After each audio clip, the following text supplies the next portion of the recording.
Bendiga. Señor, te damos las gracias por tu presencia, tu bondad y tu misericordia. Verdaderamente, como dice el himno, tú has hecho grandes cosas en favor nuestro, por lo cual te damos las gracias, mi Dios. Gracias por un nuevo día. Gracias porque estamos en tu casa, que es la casa de oración. Gracias porque podemos adorarte con libertad. Bendice a todos nuestros hermanos que están en distintos lugares donde no se puede hacer. La iglesia que está perseguida, bendice a nuestros hermanos. Fortalécenos a través de tu palabra en esta mañana, en el nombre de Jesús. Amén. Dios les bendiga, apreciados hermanos. Hoy vamos a estudiar un tema que se llama la religiosidad. El Señor Jesús, en el tiempo que desarrolló su ministerio, se encontró con un pueblo, el pueblo de Israel. Cuando ustedes le preguntan que si conocen a un israelita, ustedes le van a decir, sí, yo conozco uno. Y si le preguntan que si es amigo de usted, dígale, sí, yo tengo un israelita muy buen amigo mío. Y cuando le digan, ¿quién es? Usted le dice, Jesús. ¿Cuánto dan gloria a Dios por eso?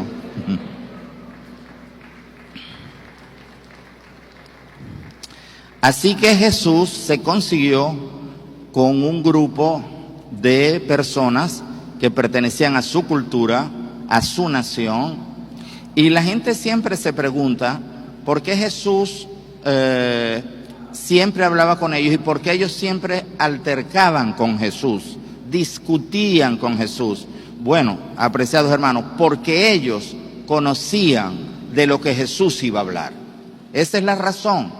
Porque usted siempre lee la palabra y aparecen fariseos, maestros de la ley, doctores de la ley, escribas, celotes. Y usted dice, ay, este poco de gente que hace. Ellos eran los líderes religiosos, los que administraban las áreas, vamos a decir, sociales allí dentro de Jerusalén. Y ellos conocían la ley. Y por eso tenían argumentos para hablar con Jesús. Muy bien. Pero dentro de ese grupo de personas había un grupo de personas religiosas. Y entonces Jesús venía a establecer un nuevo reino. El nuevo reino de Jesús establecía otras pautas que significan el nuevo orden donde iba a nacer la iglesia del Señor Jesús. Hasta que Jesús llegó, no había iglesia. La iglesia nace después que el Señor Jesús muere en la cruz, asciende a los cielos, resucita, asciende a los cielos y luego le da la orden de que prediquen hasta lo último de la tierra. A partir de allí Jesús se convierte en la cabeza de la iglesia y piedras vivas, dice la palabra, que somos todos los miembros de su cuerpo. Muy bien. Entonces, en ese momento Jesús se encuentra con un grupo fuerte religioso. Esos grupos religiosos creían en los mandamientos, pero además ellos hicieron interpretación de la ley y tenían también otros reglamentos, estatutos, ¿verdad?, por los cuales ellos se guiaban, inclusive hasta el sol de hoy. Entonces Jesús viene, hermanos, y empieza a hablar con ellos y le dice que hay que dejar el espíritu de religiosidad. Y eso los choca a ellos. Dice, ¿cómo vamos a dejar de ser religiosos? Y Jesús empieza a hablar con ellos y le dice, antes, ¿verdad?, fue dicho, ojo por ojo y diente por diente. Mas yo os digo ahora que no será así. Y entonces empieza a cambiarle las reglas a ellos.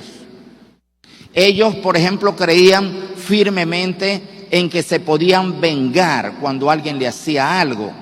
Pero en el nuevo reino de los cielos, Jesús empieza a explicarle y le dice, no, si tu enemigo, quiere tomar algo de ti prestado, dáselo, no se lo rehuses. Si tú tienes un enemigo, no lo odies ni desees que se muera. Ora por tus enemigos. Y entonces los religiosos empezaron a preocuparse. Dijo, bueno, ¿qué es esto? Que este maestro nos está enseñando otra cosa que nosotros no teníamos. Porque, hermanos, en el reino de los cielos es otro orden. Y Jesús le explica en un momento determinado. Ellos le dicen a Jesús, o sea, explícanos, Señor, sobre los mandamientos. ¿Cuál de todos los mandamientos? Se dice que aparte de los 10 mandamientos tenían como 600 cláusulas para ellos tratar de cumplirla. 600, imagínense. Entonces Jesús les dijo, miren, los 10 mandamientos, yo no vine para abrogarlo, para terminarlo. Yo vine para cumplir los 10 mandamientos, en primer lugar. Y en segundo lugar, dice Jesús, porque Jesús era un maestro verdadero, por eso es que ellos lo reconocen y le dice, tu maestro.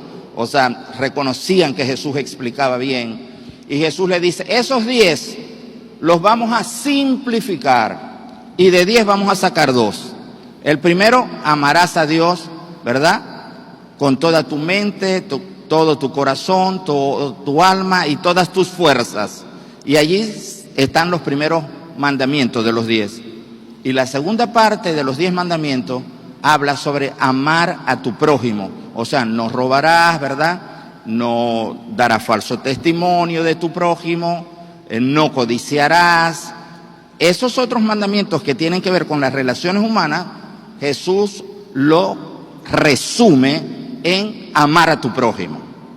Entonces, amar a Dios en primer lugar. Cuando yo amo a Dios, no tengo dioses ajenos, ¿verdad? No me hago imagen en el cielo ni en la tierra de ningún otro Dios, solamente creo en el Dios verdadero.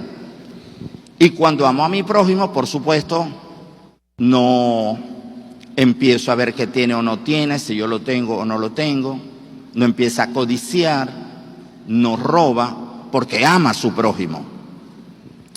Entonces, esos dos principios donde resume la ley, empieza a decirle, no sean religiosos. Entonces, cuando ellos llegaban al templo, usaban las primeras filas, ¿verdad? Y ellos se colocaban en el primer lugar, y así para qué. Y cuando oraban en voz alta para que todas las personas lo vieran. O sea, los religiosos buscan ser admirados. Bueno, me arrodillo y camino de aquí hasta la plaza para pagar una promesa. O sea, la religión hace que el hombre haga esfuerzos para llegar a Dios. Pero, hermanos, el Señor no está interesado en que nosotros tengamos apariencia religiosa. Hermano, porque usted se ríe tanto, no parece un cristiano. Dice la palabra de Dios que nos gocemos siempre, ¿verdad? Dice, alégrense, dice también el salmista. Hermanos, nosotros muchas veces tenemos postura, no hagas esto, no hagas aquello, no hagas ello, pero no decimos qué es lo que hay que hacer. El Señor busca verdaderos adoradores que le adoren en espíritu y en verdad. Así que cuando usted venga el domingo para acá, venga con alegría, venga con gozo, venga, yo voy a adorar al Señor, tengo toda una semana y solamente tengo 3 horas para gozarme en el Señor, escuchar su palabra. Venga con alegría y no como un religioso. Usted dice, hermano, ¿y cómo viene un religioso al templo? Bueno, viene a darse golpes de pecho. Dice, por mi culpa, por mi gran culpa. Y dice, y lloro, Señor, a ti, no como esos pecadores que están aquí y miran para un lado. No mire para ningún lado. Porque los religiosos pretenden ser ellos como que los primeros. Y Jesús gradualmente los fue confrontando a cada uno de ellos. Jesús habló de la sencillez del Evangelio. Y allí, al lado de la religión, de la religiosidad, Jesús habla ahora de la gracia de Dios. ¿Cuántos le dan gloria a Dios? Porque es la gracia de Dios. En la gracia de Dios, usted no tiene que cumplir las leyes. Si ama a Dios y ama al prójimo, ya con esos 2 mandamientos es suficiente, dice Jesús, porque usted va a cantar porque lo ama, va a adorar porque lo ama, lee la palabra porque ama a Dios. Y usted va a bendecir a su hermano porque lo ama. Usted va a ayudar a su hermano porque lo ama. Entonces, el amor lo que hace que la gracia de Dios tenga significado para mi vida. Así que yo no vengo al templo regañado porque tengo que cumplirle a Dios. No, usted no tiene que cumplirle a Dios. Usted tiene que amar a Dios, y como lo ama, usted va al lugar donde se lee su palabra, porque usted ama su palabra también. Usted va al lugar para adorar a Dios porque ama a Dios, y como usted lo ama, usted lo adora, y en comunión, en koinonía, todos juntos adoramos a Dios. Así que, hermanos, todo espíritu religioso, oramos en el nombre de Jesús, que se vaya de nuestra vida, de nuestra casa, de nuestra congregación. Echamos fuera todo espíritu de religión. Dice la palabra que Dios nos ha llamado a libertad. A libertad nos ha llamado Dios. Nos sacó de las tinieblas a la luz admirable en Cristo Jesús. Es en Jesús que yo tengo libertad para adorarlo, leer su palabra, orar, poner mi familia en sus manos, mi trabajo, mis estudios, mi nación, mi estado delante del Señor. Con libertad vengo a la iglesia, con gozo saludo a mis hermanos, con alegría voy a mi trabajo, oro por mis jefes, porque el Señor los bendiga, oro por la gente que vive cerca en mi casa, con gozo. Esa es la gracia que es gratuita, la salvación que le costó a Cristo, pero que nos da la bendición de... Yo quiero invitarlos a que busquemos la palabra del Señor en Lucas 11. Lucas capítulo 11.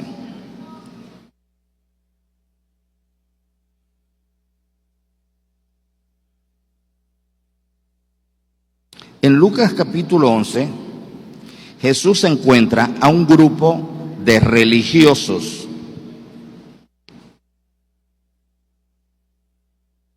Lucas capítulo 11. Jesús encuentra a un grupo de religiosos.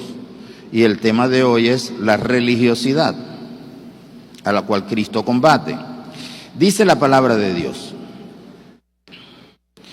luego que hubo hablado, ese es Lucas 11, versículo 37. Lucas 11, 37. Luego que hubo hablado, le rogó un fariseo, fíjese, aparece ya el primero, que comiese con él. Y entrando Jesús en la casa, se sentó a la mesa. El fariseo, cuando lo vio, se extrañó de que no se hubiese lavado antes de comer. Así empiezan los religiosos a ver los detalles. Si te lavaste la mano, cómo viniste al culto, si te pusiste corbata, si no te pusiste, si la cosa, usted sabe. Entonces Jesús, me imagino que lo miró serenamente, y empieza Jesús a explicarle a este fariseo algunos detalles de la gracia. Pero el Señor le dijo: ahora bien, versículo 39, vosotros los fariseos limpiáis lo de afuera del vaso y del plato, pero por dentro estáis llenos de rapacidad y de maldad. Es decir, usted llegaba a la casa de un fariseo y el plato brilla y el vaso brilla, pero dice Jesús, ustedes fariseos religiosos, por fuera se ven muy bien, pero por dentro están llenos de rapacidad, como los lobos rapaces que buscan para matar a sus presas, y de maldad. Entonces Jesús empieza a explicarle a los religiosos que no importa lo externo, sino el corazón. Si mi corazón está limpio, porque la sangre de Cristo me limpia, yo estoy bien. Así que, hermanos, a partir de ahora vengamos, ¿verdad?, con el mismo pantalón y la misma camisa, pero limpia, no importa. El Señor se agrada de eso. Pero, más que la apariencia, Jesús les está explicando, por favor, los vasos limpios está muy bien, el plato limpio está muy bien, pero ustedes están limpiando por fuera. Por favor, miren su corazón. Y aquí Jesús no le está hablando solamente a los fariseos, porque la palabra de Dios es para nosotros, y nos las está diciendo a nosotros. por favor, se ven muy bonitos delante del espejo, pero yo necesito que mi sangre les limpie de todo pecado. Los fariseos que estaban hablando con él estaban tratando de entender a Jesús, y como Jesús es un buen maestro, le sigue explicando y le dice, versículo 40, dice una palabra muy fuerte, hermanos, porque Jesús es un maestro demasiado fuerte. Yo no sé por qué las personas, cuando alguien le dice algo malo o fuerte, se molestan, se preocupan, lloran, se asustan. Yo les voy a decir lo siguiente: cada vez que un hombre le diga algo malo o algo que a usted no le guste, usted quédese tranquilo, porque él y usted van a morir un día y nadie los va a recordar, dice la palabra. Nadie tendrá memoria de usted. Pero cuando la palabra de Dios le diga algo, usted dice, un momento, esta palabra es eterna, así que por la eternidad me va a perseguir, así que yo voy a oír bien. Y les voy a decir lo siguiente: si ustedes quieren escuchar una palabra fuerte y difícil de aceptar, son las de Jesús. Y delante de ellos, en su casa, en su mesa, Jesús le dice esta palabra, versículo 40, necios. ¡Wow! ¡Qué cosa tan difícil! El que hizo lo de afuera, ¿no hizo también lo de adentro? Pero dad limosna a los que tenéis, y entonces todos os será limpio. Mas ay de vosotros, fariseos, que diezmáis la menta y la ruda y toda hortaliza, y pasáis por alto la justicia y el amor de Dios. Estos os era necesario hacer sin dejar aquello. Ay de vosotros, fariseos, que amáis las primeras sillas en las sinagogas y las salutaciones en las plazas. Ay de vosotros, escribas y fariseos, hipócritas, que sois como sepulcro. La cosa aquí va más fuerte, el discurso va más fuerte. Sepulcros que no se ven, y los hombres que andan encima no lo saben. Qué fuerte es el Señor Jesús. Usted sabe, usted va al cementerio y va al sepulcro y todo se ve bonito, ¿verdad? Y si es uno de esos cementerios privados, tienen grama, usted paga para que lo mantengan, pero él dice, ustedes son sepulcros blanqueados.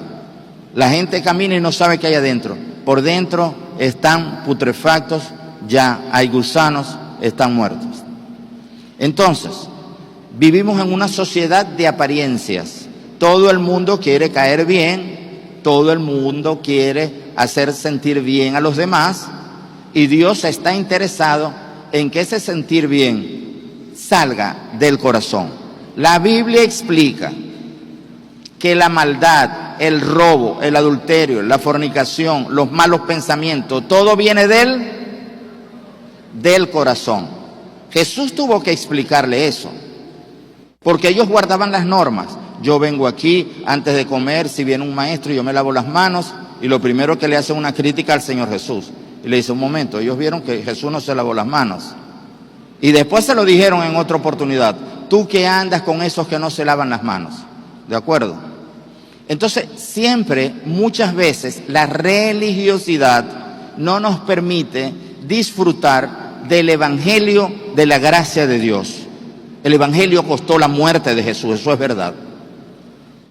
Pero el evangelio también dice que nosotros obedecemos, y eso lo explica Jesús. Nosotros obedecemos porque amamos a Dios. Dice, no sean como aquellas personas que oyen la palabra, son oidores olvidadizos, que es como que se ven en el espejo, se van de mirar en el espejo, y después que se van de mirar en el espejo, se olvidan cómo eran cuando se vieron en el espejo. Y dice, así son las personas que oyen la palabra de Dios, se van y se olvidan. Por ejemplo, cuando termine esta clase, vamos al culto, la Santa Cena, la predicación, el llamado, la oración del pastor. Y mañana alguien nos pregunta, ¿de qué fue la clase? Y usted va a decir, bueno, hermano, la verdad que yo soy como ese pasaje que aparece ahí en Santiago, capítulo 1, donde dice que el hombre se ve en el espejo, camina y después se olvida cómo era. Porque no me sé cuál fue el tema del domingo, le voy a recordar. Estamos hablando de la religiosidad y de la gracia de Dios.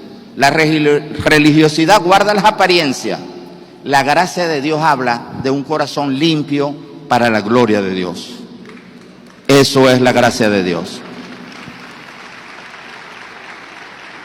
Ahora, no sé por qué razón las damas siempre cargan en su cartera un espejo. Así que se ven en el espejo en su casa y van por el camino, antes de llegar a cada lugar, abren su cartera y sacan el espejo. Bueno, no todos tenemos un espejo, ¿verdad? Entonces usted carga la Biblia y si no la carga aquí físicamente, se aprende el texto bíblico. Y así como las damas cada cierto tiempo se ven en el espejo y cuando sale se siguen viendo, nosotros vamos a recordar la palabra de Dios y antes de llegar citemos la palabra de Dios en nuestras vidas. Por ejemplo, recuerde, el texto dice, encomienda a Jehová tu camino, confía en Él y Él hará. No tengo que tener la Biblia. Cuando yo salgo, yo recuerdo el texto bíblico y digo, Señor, yo voy a salir, confío en ti, mi camino, porque tu bendición va a estar conmigo. ¿Se recuerdan el otro texto que dice, o sea, que bendigamos a Jehová, ¿verdad? En la entrada, en la salida, por el camino, recordemos su palabra, ¿verdad? Cuando nos levantemos, cuando nos acostemos, meditemos en su palabra. También dice, en paz me acostaré y asimismo dormiré, porque solamente en ti tú me haces vivir y estar confiado. Entonces la palabra de Dios, cuando yo la traigo a mi mente y mi corazón, voy a vivir en la gracia. Entonces ya no tengo que vivir de apariencia, no, que el hermano me vea en el culto. Menos mal que el hermano me vio que vine al culto. No, usted tiene que preocuparse de que Dios lo ve. Por eso Jesús, cuando ellos están orando, le dice, miren, cuando ustedes vayan a orar, oren en su cuarto, que Dios los va a recompensar esa oración que ustedes están a solas. Porque si ustedes empiezan, y Jesús lo explica muy bien, a que los demás vean lo que usted hace, dice Jesús, y esto es muy terrible, y quiero que presten atención a esto, dice, ya el pago lo tienen. Como nosotros estamos buscando el favor del hombre y queremos que la gente vea lo que nosotros hacemos, Jesús dice, ya tiene su pago. Ah, ustedes lo quieren que lo vean, hasta ahí llega, aquí en la tierra.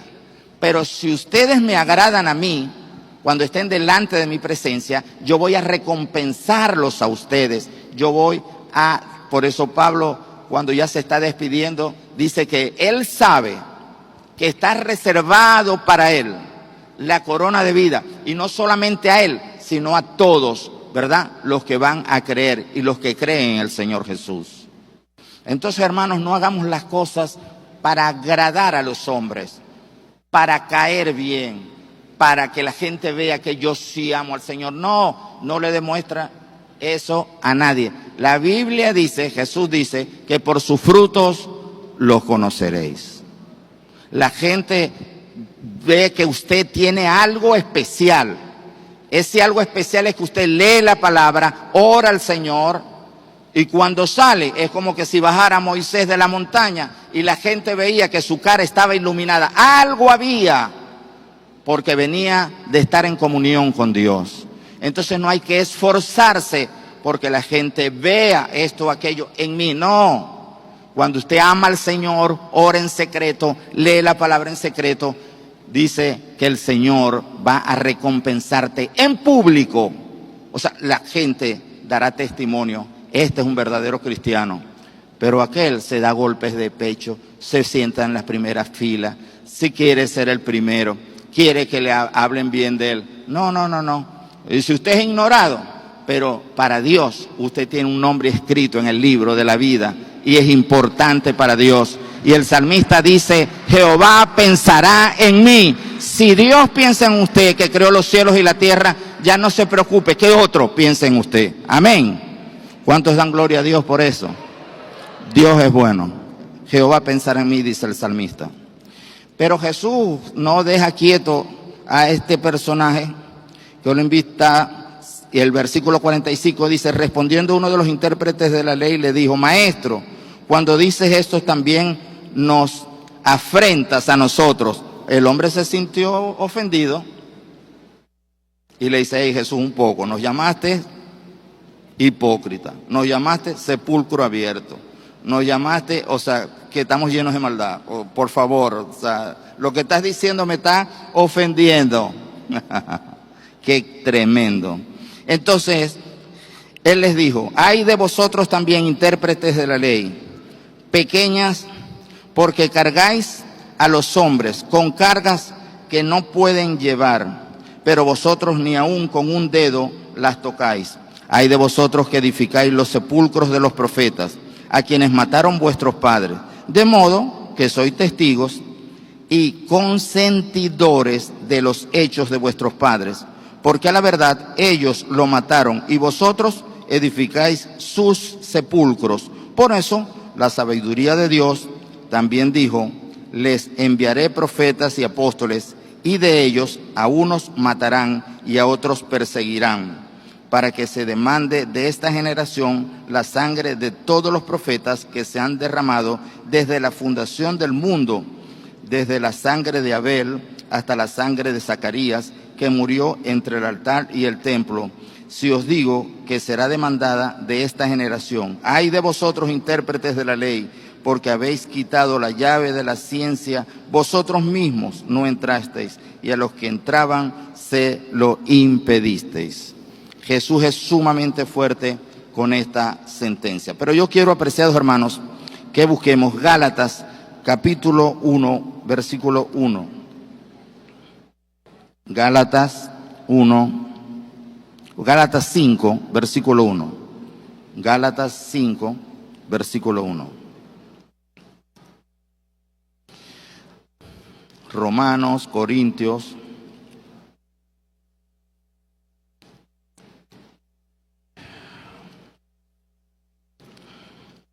Después viene Gálatas. En Gálatas 5 dice, estad pues firmes en la libertad con que Cristo nos hizo, ¿qué cosa? Libre. Cristo nos hizo libres. Y no estéis otra vez sujetos a ¿qué cosa? Al yugo de la esclavitud.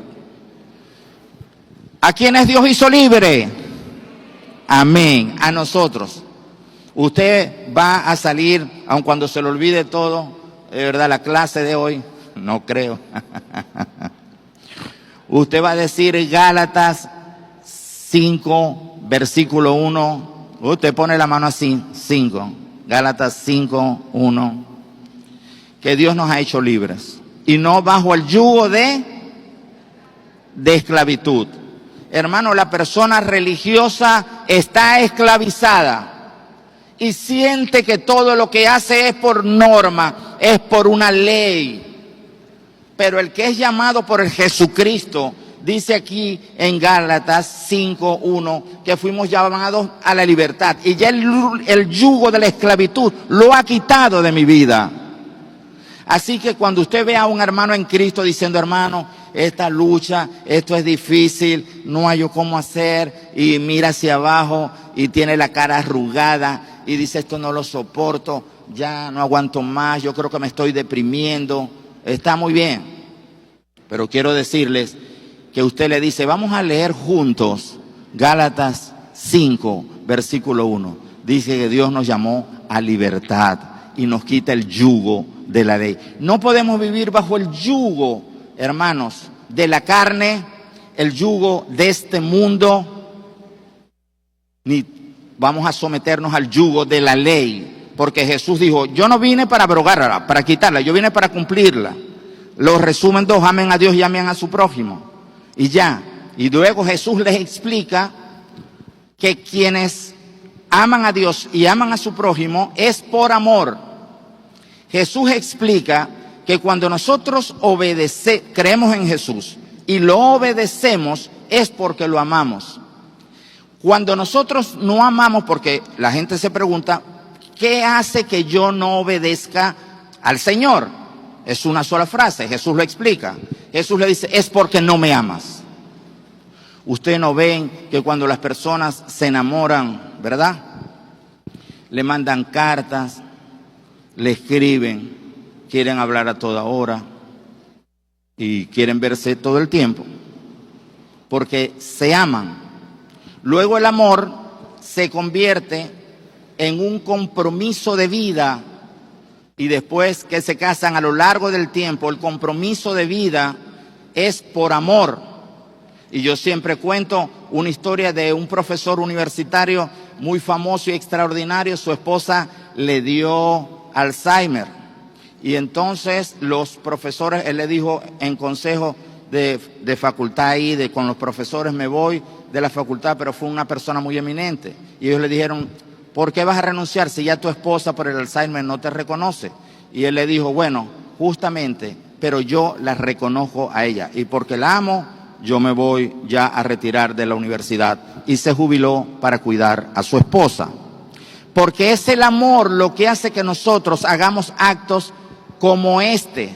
Y si usted pregunta, ¿por qué Jesús me salvó? Porque nos amó. Dice la palabra que nos amó primero a nosotros. Así que es el amor a Dios, el amor al prójimo, el que nos deslinda de ser religiosos.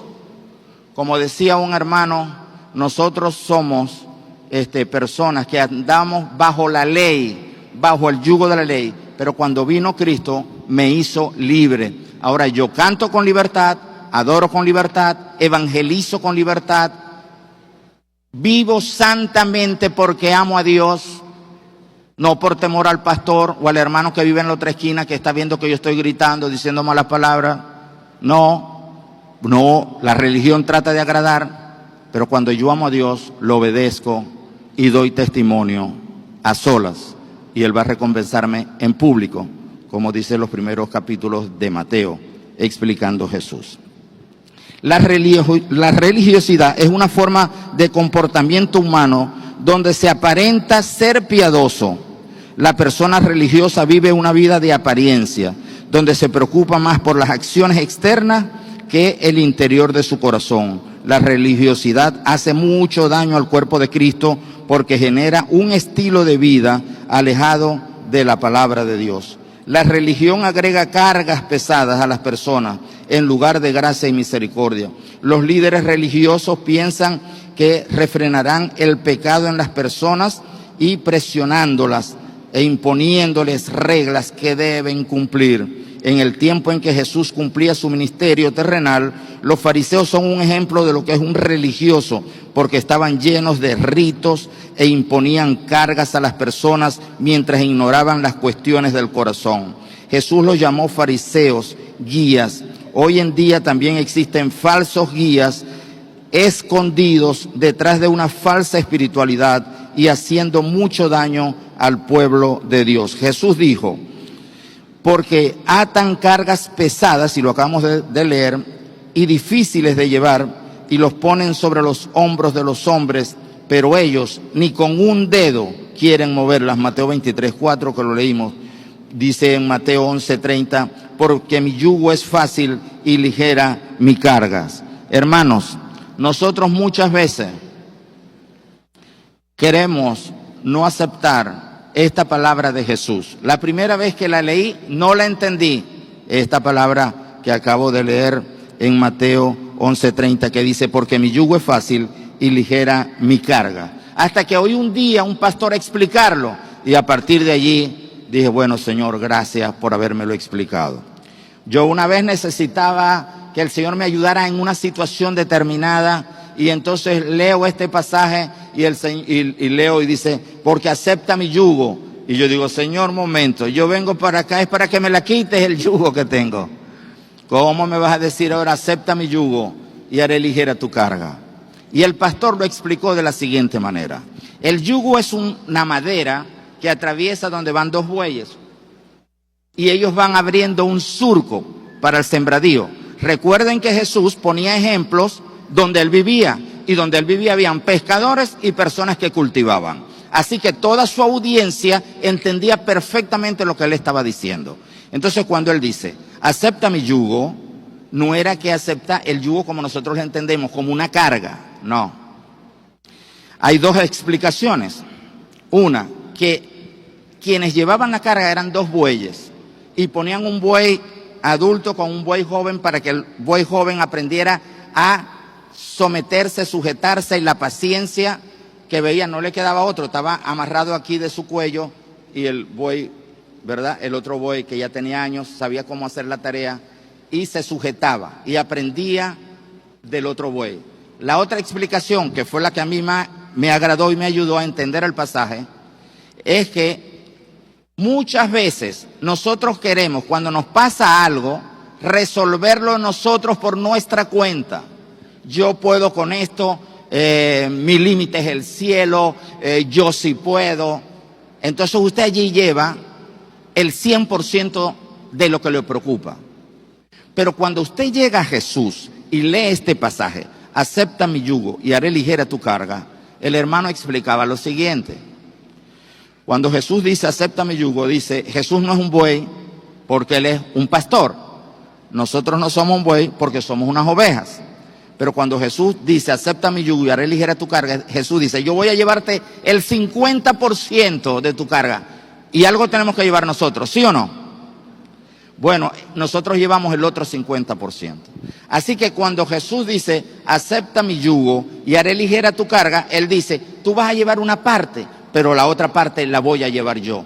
Y yo dije, Señor, gracias por este pastor que me explicó bien qué significa aceptar el yugo. Yo le digo, Señor Jesús, acepta tu yugo. Jesús lo que estaba diciendo es, si aceptas mi ayuda, entonces haré ligera tu carga. Y muchas veces no podemos con las cargas porque somos religiosos. Aquí dice que estos religiosos ponían cargas a sus miembros que ni ellos podían mover con un dedo. Hagan esto, y ellos no hacían absolutamente nada. Apreciados hermanos, ahora sí pueden con libertad decir, Señor, yo sé que si al aceptar tu ayuda vas a ser ligera, ¿qué cosa? Mi carga. Así que hermanos, no diga, ya no puedo con esta carga. Eso quiere decir que no le está dando participación a Jesús. Así diga, Señor Jesús, no puedo con esto. Sea sincero y diga, pero necesito de tu ayuda. Haz ligera mi carga. ¿Cuántos dan gloria a Dios? Adoramos al Señor por su bendición.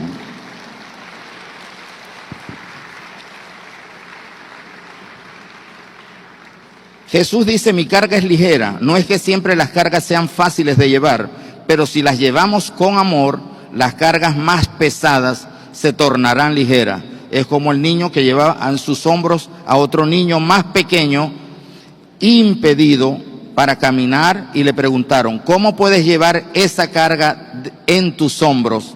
A lo que el niño respondió, no es una carga, es mi hermano. Cuando nosotros lo hacemos con amor, no va a ser carga lo que tenemos porque es nuestro hermano. Es claro que cuando la carga la llevamos con amor, siempre es más fácil llevar. La carga de las obras, en Efesios 2, 8 y 9 dice, porque por gracias, ¿qué más dice?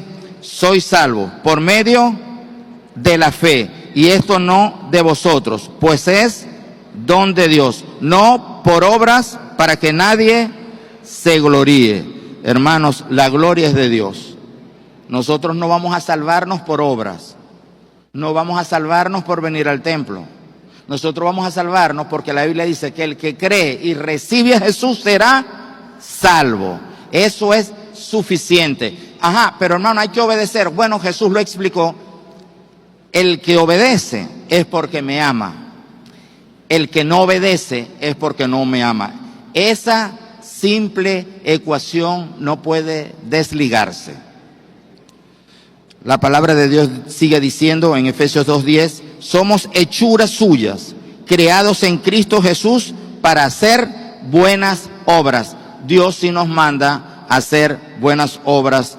En este sentido, hermanos, ya toda Venezuela se movió por el terremoto que hubo y seguimos orando por las personas desconsoladas.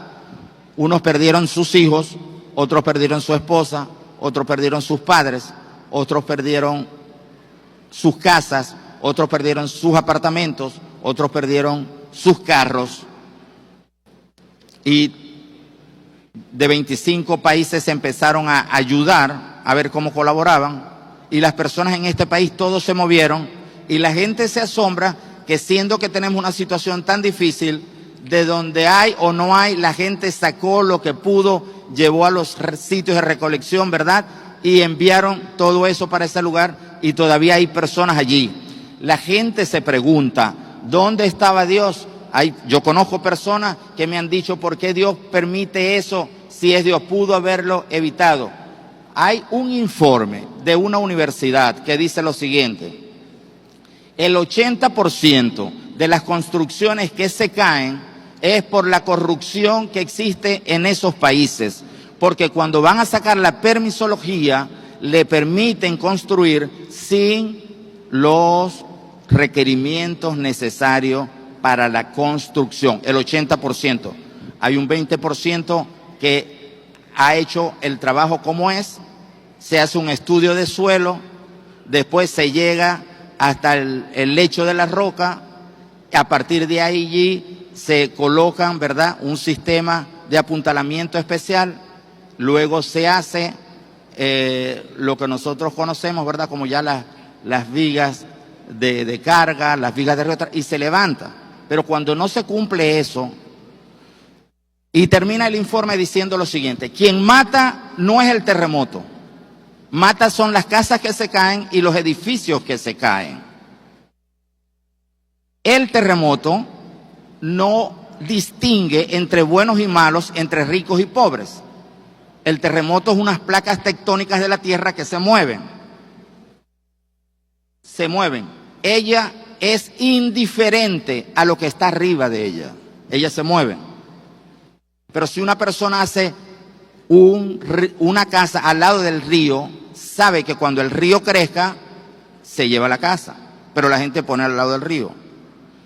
Cuando hay zonas de deslaves y zonas profundamente húmedas y construyen, la Biblia dice que la casa que fue sembrada, hecha sobre la roca, permanece, y la casa que fue hecha en la arena se cae. Entonces muchas veces estamos pidiendo que Dios explique, y resulta que a nosotros se nos ha dado un consejo y nosotros no hemos hecho el consejo. En una oportunidad se construyó una urbanización, y cuando pasan una máquina que se llama planadora, ¿verdad?, le ponen una frecuencia como que si fuera un terremoto para pisonear la tierra de tal manera que quede firme al momento de construir. Pero había una urbanización al lado que no hizo ese trabajo, construyó sin hacer ningún tipo de estudio de suelo. Y cuando empezó a moverse la máquina, los constructores estaban preocupados de que la otra urbanización pudiera caerse, porque ellos no hicieron el estudio. Entonces muchas veces, hermanos, cuando nosotros construyamos, hagamos el consejo que dice la palabra de Dios. Vamos a construir firme. Si mi vida cristiana es construida sobre religión, cuando vengan los ataques del enemigo, nos va a pasar como la casa construida en la arena. Pero si mi vida cristiana está construida en la gracia del Señor Jesús, Él lo hizo todo, y yo confío en su palabra y la pongo por obra, cuando venga la preocupación, cuando venga la angustia, yo voy a estar firme en el Señor. Y cuando hay la angustia muy grande, yo siempre canto, pronto viene Jesús y nos lleva. Pronto viene Jesús a la tierra, nos iremos con Él a morar. Porque la esperanza del cristiano está en una vida eterna. Aquí, hermanos, dice la Biblia, 70 y 80, ¿verdad?, los más robustos. Así que, hermanos, vamos a orar al Señor para que podamos vivir bajo la gracia con gozo y alegría y no bajo la ley. Finalmente, quiero leerle: los religiosos aparentan una vida de piedad, preocupados más por las acciones externas que de su corazón, y dejan a un lado la gracia y la misericordia. no se refrenan el pecado imponiendo reglas. Los fariseos son un ejemplo de personas religiosas y falsos guías. Jesús dijo que su carga es ligera. Muchos pretenden hacer buenas obras para ganarse el cielo, pero esto es una bendición posible solo por la gracia de Dios que traerá las buenas obras. En Efesios 2:10 dice, porque somos hechuras suyas, criados en Cristo Jesús para buenas obras, las cuales Dios preparó de antemano para que anduviésemos en ella. El líder con amor debe ayudar a los hermanos que aún están atados al espíritu de religiosidad para eliminar las inútiles cargas que se traen del pasado por estas ataduras. Cristo nos libertó verdaderamente. ¿Cuántos dicen amén? Puede ponerse de pie. Vamos a orar.